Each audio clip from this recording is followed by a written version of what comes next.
प्रदेश कार्यालयामध्ये आपल्या सगळ्यांचं मनापासून स्वागत। आज जनाब संजय राऊत आणि औरंगजेब फॅन क्लबचे अध्यक्ष उद्धवजी ठाकरे हे मराठवाड्या दौऱ्यावर जाणार आहेत।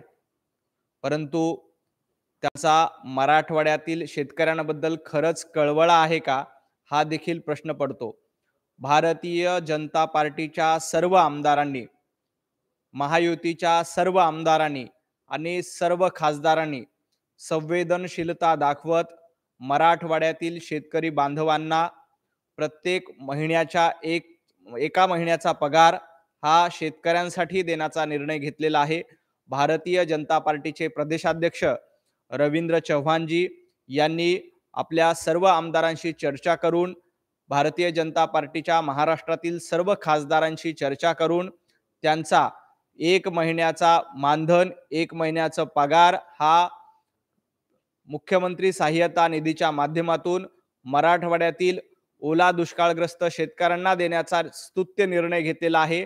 आणि त्यानंतर आज महायुतीच्या सर्व आमदारांनी, महायुतीच्या सर्व खासदारांनी त्यांचं एक महिन्याचं मानधन हे मुख्यमंत्री सहाय्यता निधीच्या माध्यमातून ओला दुष्काळग्रस्त शेतकऱ्यांना देण्याचा अतिशय स्तुत्य निर्णय घेतलाय।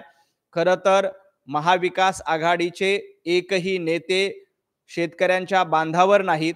महाविकास आघाडीचे नेते शेतकऱ्यांचे अश्रू पुसत नाहीत, तर फक्त राजकारण करतायत। महाविकास आघाडीचे नेते अशा पद्धतीनं राजकारणात मग्न असताना महायुतीचे सर्व नेते हे बांधावर आहेत, शेतकऱ्यांना मदत करतायत, आपलं एक महिन्याचं मानधन देतायत। एवढंच नाही तर शेतकऱ्यांच्या खांद्याला खांदा लावून उभं राहण्याचं काम महायुतीच्या नेत्यांकडनं केलं जातंय। आपण काल बघितलं की स्वतः मुख्यमंत्री देवेंद्रजी फडणवीस हे बांधावर गेले, शेतीमध्ये उतरून गुडघ्या इतक्या पाण्यामध्ये, कमरे इतक्या पाण्यामध्ये जाऊन त्यांनी शेतीची पाहणी केली, शेतकऱ्यांना आधार दिला, शेतकऱ्यांशी संवाद साधण्याचं काम मुख्यमंत्री देवाभाऊंनी केलं। एवढंच नाही तर उद्धवजी ठाकरे यांच्या दौऱ्याकडे बघितल्यावर आपल्याला लक्षात येईल, उद्धवजी ठाकरे हे ब्रेकफास्ट मातोश्रीमध्ये करणार आहेत आणि 3 तासाचा दौरा करून पुन्हा लंच करण्यासाठी मातोश्रीला येणार आहे। मोजून 3 तासाचा उद्धव ठाकरेंचा दौरा आहे। म्हणजे सकाळी 11 वाजता ब्रेकफास्ट करून उद्धवजी ठाकरे मातोश्रीमधून निघतील आणि दुपारी 2:30 वाजता लंच करण्यासाठी उद्धवजी पुन्हा एकदा मातोश्रीत येतील। या 3 तासाच्या दौऱ्यामध्ये उद्धवजी ठाकरे काय फार्स करणार आहेत? शेतकऱ्यांच्या बांधावर जाण्याचं नाटक उद्धव ठाकरे तुम्ही करतायत। ही नौटंकी शेतकरी बघतोय। तुम्ही सकाळी नाश्ता करून घरातून निघणार आणि दुपारी जेवण करायला पुन्हा मातोश्रीवर येणार, हा तुमचा कसला दौरा? मोजून 3 तासाच्या दौऱ्यामध्ये शेतकऱ्यांचं दुःख तुम्हाला कळणार आहे का? तुम्ही कार्पेट टाकून दौरा करणार आहेत का? गेल्या वेळी मुख्यमंत्री असताना ज्या पद्धतीनं रेड कार्पेट टाकून ओल्या दुष्काळाची पाहणी तुम्ही केली होती, आताही रेड कार्पेट टाकून ओल्या दुष्काळाची पाहणी तुम्ही करणार आहात का? हा माझा त्यांना सवाल आहे।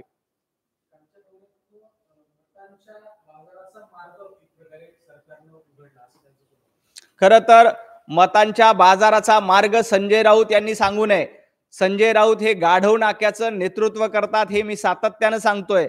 संजय राऊत, तुम्ही फुटकी कवडी तरी मराठवाड्यातील शेतकऱ्यांना दिली का?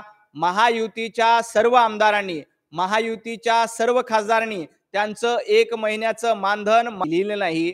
तुम्हाला या गप्पा मारण्याचा अधिकार नाही। तुम्ही आधी शेतकऱ्यांना थोडीशी मदत करा। आपल्या माध्यमातून थोडीशी जर का मदत केली तर मग तुम्हाला बोलता येईल। आजपर्यंत तुम्ही दमडी देखील शेतकऱ्यांना दिली नाही आणि तुम्ही अशा पद्धतीच्या फुकाच्या गप्पा मारू नका।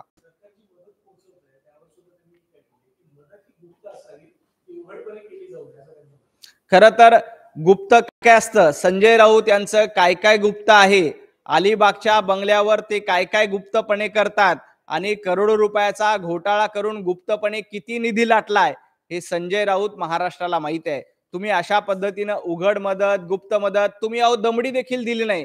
तुम्ही 1 रुपया मदत शेतकऱ्यांना दिली नाही। तुमचे खिसे थोडेसे झटका, तुम्ही थोडीशी मदत करा आणि मग त्याबद्दल बोला।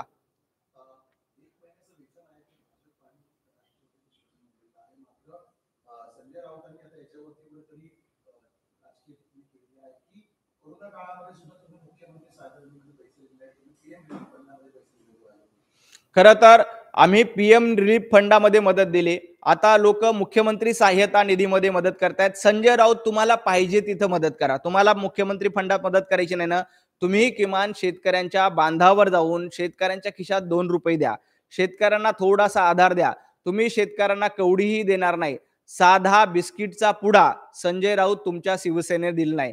अर्धा किलो पीठ तुमच्या शिवसेनेनं तिथं दिलेलं नाही. तुम्ही काय लोकांना सांगतात, आम्ही कोविडच्या काळामध्ये देखील लोकांच्या खांद्याला खांदा लावून उभं राहिलो. कोविडच्या काळात आम्ही शेतकऱ्यांना सढळ हाताने मदत करतो. देवेंद्र फडणवीस यांनी कुठलीही निकष न लावता कुठलाही स्पष्ट सूचना दिलेल्या आहेत की बांधावर पाहणी करायची गरज नाही. ड्रोनच्या माध्यमातून मोबाईलमध्ये फोटो आला तरीही तो पंचनामा आम्ही गृहीत धरतोय आणि शेतकऱ्यांना मदत करतोय. आम्ही शेतकऱ्यांच्या बांधावर जातो. आम्ही शेतकऱ्यांना आधार देतोय. आम्ही शेतकऱ्यांना मदत करतोय. तुम्ही फुटकी कवडी देखील दिली नाही. तुम्ही साधी दमडी देखील दिली नाही. तुम्हाला याबद्दल बोलण्याचा अधिकार नाही. निवडणुकीच्या काळात जनतेनं भारतीय जनता पार्टीला आशीर्वाद दिले. निवडणुकीच्या काळात लेना बँक करणारे तुम्ही आहात. ज्या पद्धतीनं लेना बँक करून पैसे घ्यायचे, ही बँक तुमची आहे. संजय राऊत आणि उभाटा गटाची लेना बँक आहे, तर महायुतीची ही देना बँक आहे. आम्ही शेतकऱ्यांना देतो तर तुम्ही शेतकऱ्यांकडनं लुटता. आम्ही शेतकऱ्यांना आधार देतो तर तुम्ही शेतकऱ्यांकडनं, तुम्ही मुंबईकरांकडनं आणि सर्वसामान्य नागरिकांकडनं लुटण्याचं काम करताय. आमची महायुतीची देना बँक आहे, तर उभाटा गटाची लेना बँक आहे.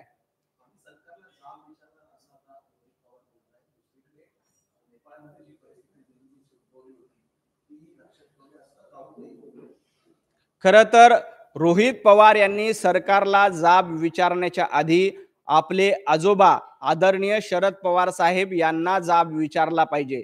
शरद पवार साहेब आपल्या हयातीमध्ये 10 वर्ष सक्षमपणे कृषी मंत्रीपद तुमच्याकडे होतं, परंतु ते कृषी मंत्रीपद असताना, तुम्ही कृषी मंत्री असताना काय केलं? कशा पद्धतीनं कृषी मंत्री असताना महाराष्ट्रातील शेतकऱ्यांची वाट लागवण्याचं काम पवार साहेब तुम्ही केलं होतं.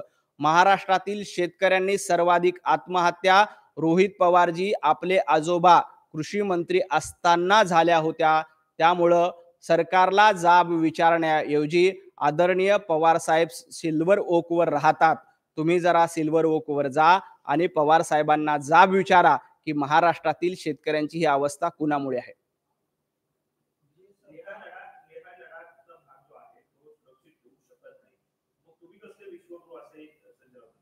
खरं तर पंतप्रधान नरेंद्र मोदीजी यांच्याबद्दल बोलण्याचा अधिकार संजय राऊत यांना नाहीये. जेनझी ही भारतीय जनता पार्टी सोबत आहे. जेनझी पंतप्रधान नरेंद्र मोदीजींसोबत आहे. त्यामुळंच दिल्ली विद्यापीठामध्ये जेनझीनी भारतीय जनता पार्टीला साथ दिली. हैदराबाद विद्यापीठामध्ये जेनझीनी अखिल भारतीय विद्यार्थी परिषदेला साथ दिली. जेनझी आमच्या सोबत आहे कारण ही जेनझी म्हणजे जेन एम, पंतप्रधान नरेंद्र मोदीजींना साथ देणारी ही जेन एम आहे. त्यामुळं संजय राऊत यांनी विनाकारण वायफळ बडबड करू नये. लेह लडाख असेल, या सगळ्या प्रश्नावर पंतप्रधान नरेंद्र मोदीजी, अमित शहा बारकाईने लक्ष ठेवून आहेत आणि सगळ्या पद्धतीची मदत, सगळ्या पद्धतीच्या सूचना गृह खात्याने त्या ठिकाणी दिलेल्या आहेत. संजय राऊत हे राहुल गांधीची चमचेगिरी करण्याचं काम करतायत. ज्या पद्धतीनं राहुल गांधी भाषा वापरतात, ज्या पद्धतीनं राहुल गांधी बोलतायत, अगदी त्याच पद्धतीनं आज सामनाच्या अग्रलेखामधून सुद्धा संजय राऊत यांनी राहुल गांधीची चमचेगिरी करण्याचं काम केलंय. बाळासाहेब ठाकरे यांनी म्हटलं होतं की माझ्या पक्षाची काँग्रेस होणार असेल तर माझं दुकान बंद करून टाकेल, परंतु संजय राऊत आज बाळासाहेब ठाकरे यांच्या विचारांना तिलांजण्याची काम तुम्ही करतायत आणि अशा पद्धतीनं राहुल गांधींची आणि काँग्रेसची चमचेगिरी करण्याचं पाप संजय राऊत यांच्या हातून घडते.